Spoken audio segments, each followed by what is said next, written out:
Who could blame the Washington Redskins for taking a breather against the Philadelphia Eagles? After all, the Eagles haven't won a game since October 9th.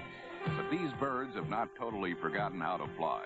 Wide receiver Mike Quick, number 82, the league leader in receiving yardage, added 104 yards to his season total, plus 2 touchdowns. But on the downside, the Eagles dropped a half a dozen passes and turned the ball over 4 times, while the Redskins played close to error-free football.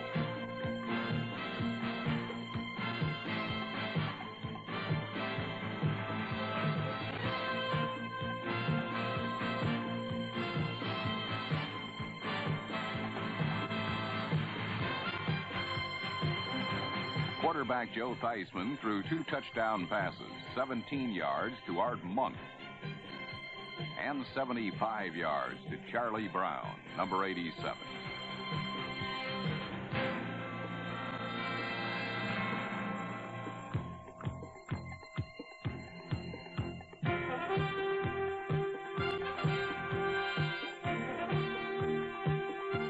Spelled grief for the Eagles secondary, and his score helped the Redskins clinch a playoff spot 28-24. Even with a 7-game losing streak, the Eagles' woes cannot match the season-long despair of the Buccaneers and the Oilers, 2 luckless teams who had won but 2 games between them before this matchup last Sunday. In fact, if it wasn't for Oliver Luck, number 10, the Oilers wouldn't have any luck at all.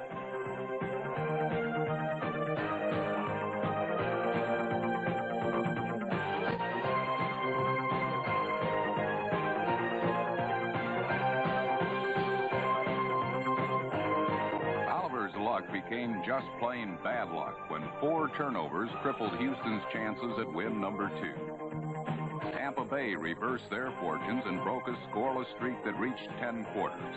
Quarterback Jack Thompson threw 4 touchdown passes, 2 to Kevin House, and bagged the Bucs a win 33-24. While Tampa Bay and Houston are the league's losingest teams, at least they are consistent. The same can't be said for Lynn Dickey and the Green Bay Packers. Their losses are as exciting as their wins. 2 weeks before, the Pack blew a 20-3 lead to Detroit and lost. Last Sunday, Green Bay did themselves one better.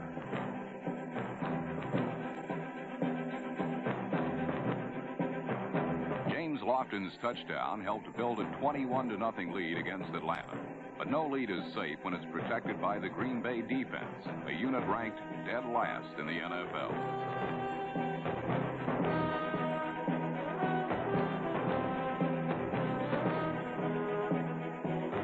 Falcon fullback William Andrews, number 31, thundered for 129 yards and 3 touchdowns. And on the final play of the first half, backup quarterback Mike Borowski launched a weather balloon toward the Packer end zone.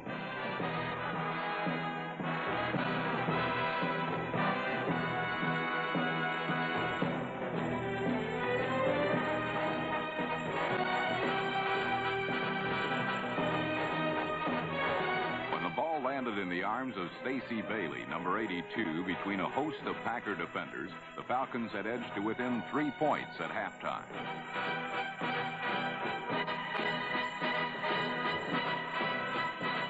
In the fourth period, with the score tied at 34, Falcon cornerback Kenny Johnson, number 37, picked off a Lynn Dickey toss and returned it 26 yards for the go-ahead touchdown.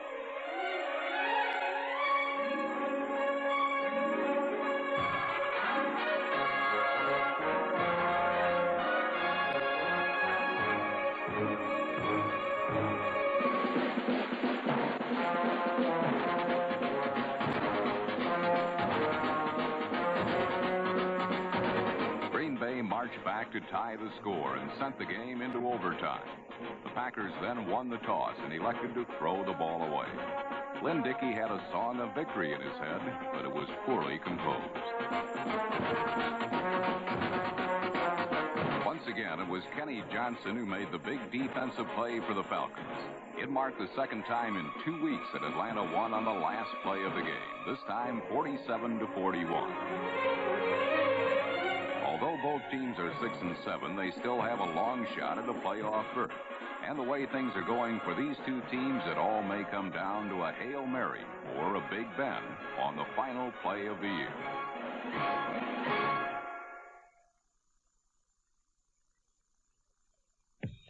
Yes, ladies and gentlemen, the Dallas Cowboys are up for sale for the tidy sum of $60 million. So why not be the first on your block to own a perennial Super Bowl contender? On Thanksgiving Day, however, Cowboys stock dipped for a moment when St. Louis's Roy Green hauled in a Neil Lomax bomb to get the visitors on the board first.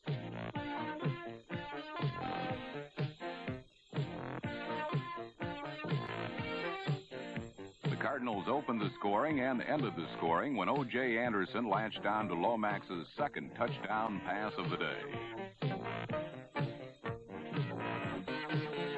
St. Louis's Turkey Day show had a stellar start and a solid finish, but what happened in between had Cowboy stock and Butch Johnson, number 86, soaring.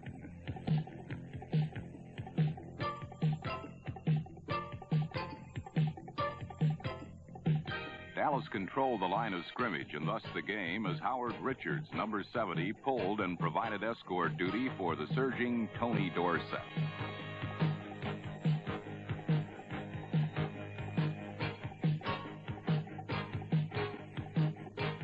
Dorsett rushed for a pair of touchdowns, won a 55-yard sweep where he got the corner and outraced everyone to spark a 35-17 Cowboy win.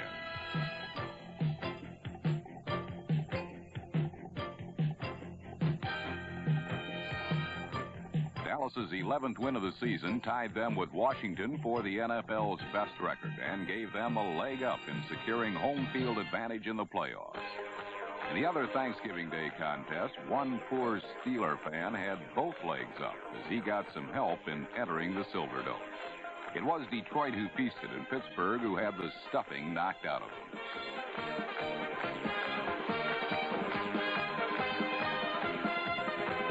Ulysses Norris, number 80, caught two Eric Hipple touchdown strikes.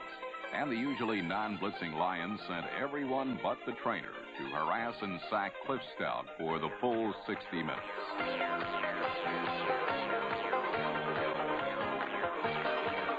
Detroit handed Pittsburgh their second straight loss of the season as Robbie Martin's punt return iced a 45-3 lapper for the Lions.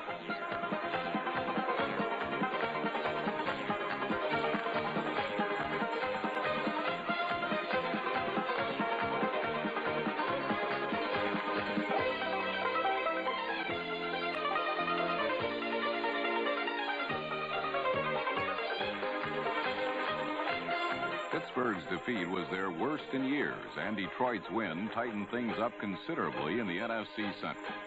The Bears did their share of knotting up the division race by beating up on the sputtering 49ers and Joe Montana.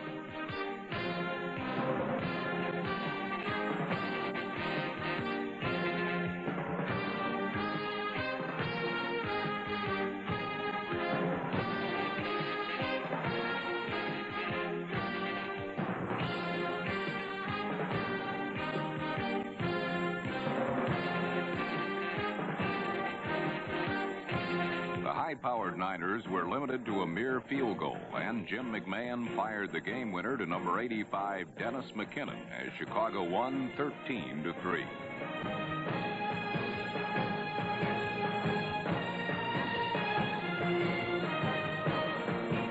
The Bears' victory made them very happy. Just how happy? Well, keep your eye on Big Noah Jackson, number 65.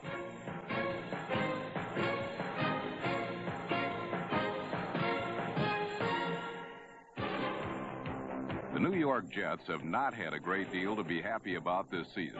So Wesley Walker taped up his ear holes to block out the boos and New York's season-long frustration. It worked as Walker's concentration and that of his teammates netted the Jets their second straight win.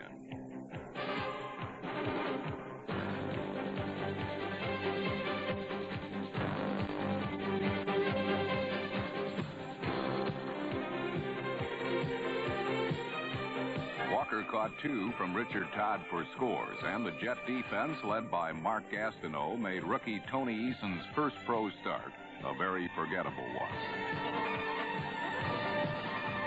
A couple of weeks ago, many thought that Gastineau's dancing would end when the playoffs began. But you know what? There are still 3 games remaining, and Gastineau and his buddies still have a mathematical chance. Maybe the dance is not over yet for the Jets.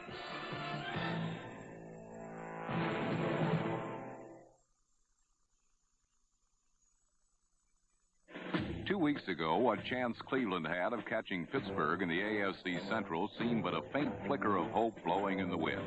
But since then, Steeler fortune has fallen, and the Browns have literally caught fire. Against the Baltimore Colts, the Browns set out in search of their 3rd straight shutout, with the same hard-hitting abandon that produced the previous 2.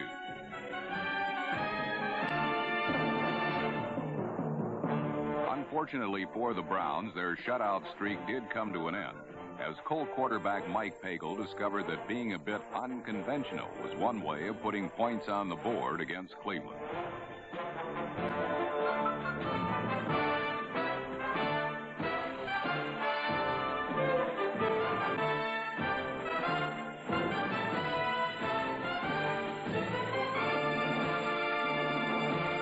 Randy McMillan's second-period touchdown kept this game close for only a minute or so. Cleveland's defense may have been cooled, but its offense was just warming up. Brian Sipes' skillful sidestepping of a rush by Colt defensive end Donnell Thompson gave him just the time he needed to spot his favorite receiver, tight end Ozzie Newsome, number 82.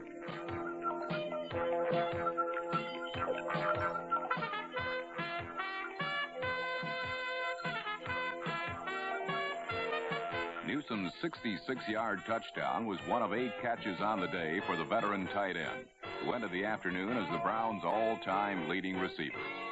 While Ozzie's star was on the rise, Brian's arm was burning the sky as Sipes seared the Colt defense with 20 completions in 33 attempts for 313 yards and 3 touchdowns.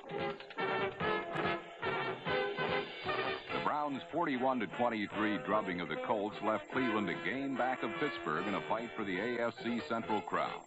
That may not be resolved until they meet on the NFL's final weekend. In Los Angeles, 2 interconference foes with divisional crown aspirations met head-on, with push coming to shove on this hotly disputed play.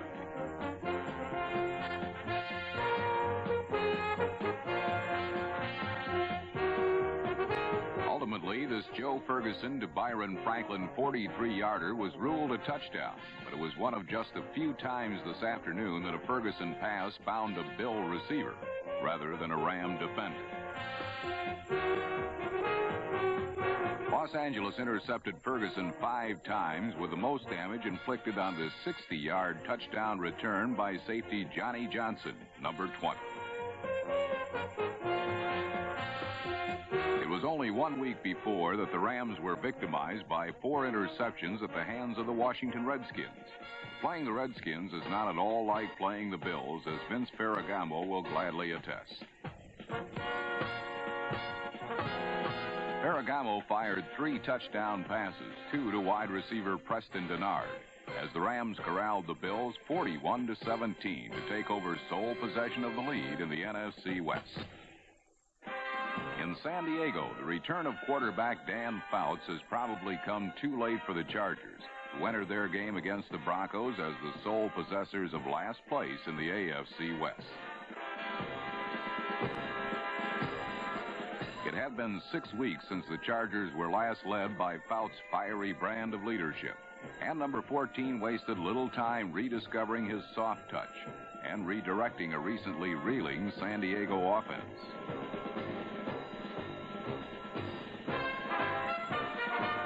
Fouts hit on 24 of 33 passes, including 2 first-period touchdown strikes to Kellen Winslow, number 80.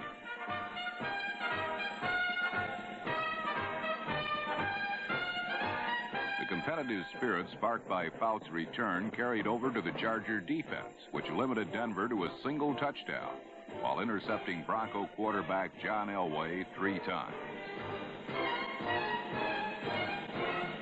The 31-7 victory was the Chargers' biggest of the year, Denver's loss dropped their record to 7-6, but surprisingly, the Broncos are still very much in contention for an AFC wild card berth. For the 5-8 Chargers, well, they are no longer sole possessors of last place in their division. But the return of Dan Fouts brought to mind just what might have been in what still is a dark season of despair in sunny San Diego.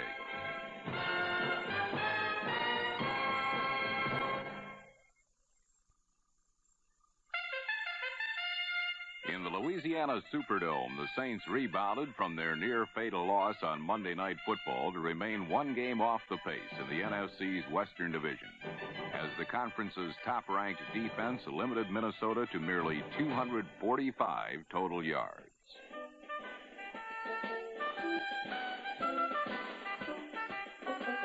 After the game, Viking quarterback Steve Dill said the Saints and the Steelers were the toughest teams he faced this year.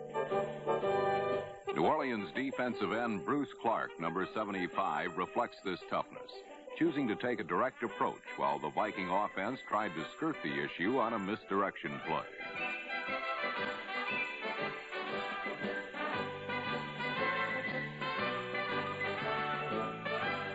Goal line specialist Wayne Wilson leaped for both Saints touchdowns, giving him 9 of his team's 17 scores on the ground.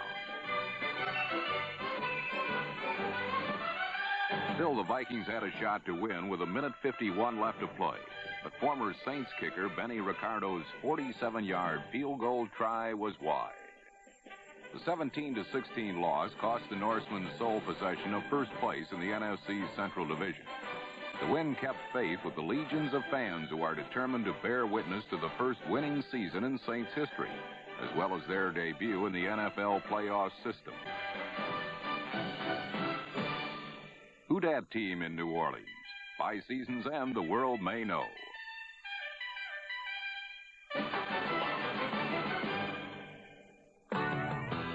In an historic shootout under the Kingdome, the Seahawks and Chiefs scored 99 points, the third highest total in NFL history.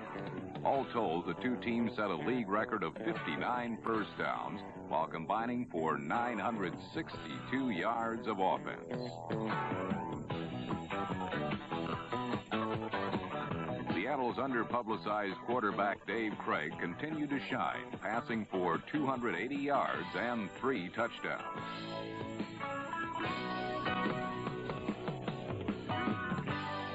His counterpart on KC, Bill Kenny, threw for 311 yards and 4 touchdowns. Any lingering doubts that this was not a day for defense were confirmed by official decree, albeit somewhat reluctantly.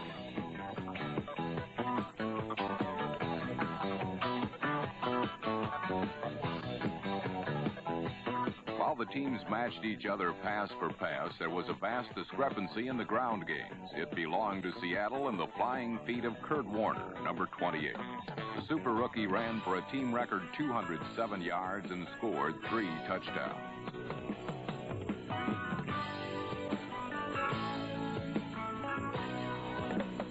The outcome narrowed down to Norm Johnson's 42-yard field goal with 1:46 gone in overtime. It was Johnson's first winning kick of any kind and kept the Seahawks' flickering hopes for a wild card spot alive. A full 3 games ahead of Seattle in their division are the Raiders with the best record in the AFC at 10-3. Led by Jim Plunkett's pair of touchdown passes, the Silver and Black easily rolled over the hapless Giants 27-12.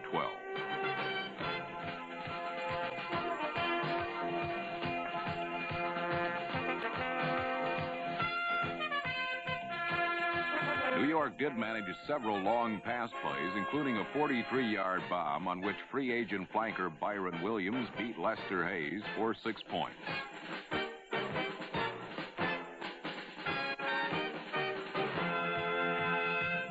But the Giants' beleaguered quarterback Scott Bruner labored under extreme heat all afternoon, suffering 7 sacks and a trio of interceptions.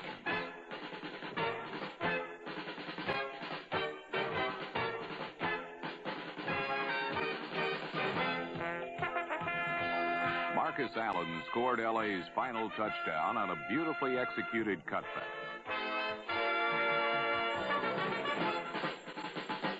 It came on a week when all 14 home teams were winners, the first time this ever happened in the NFL.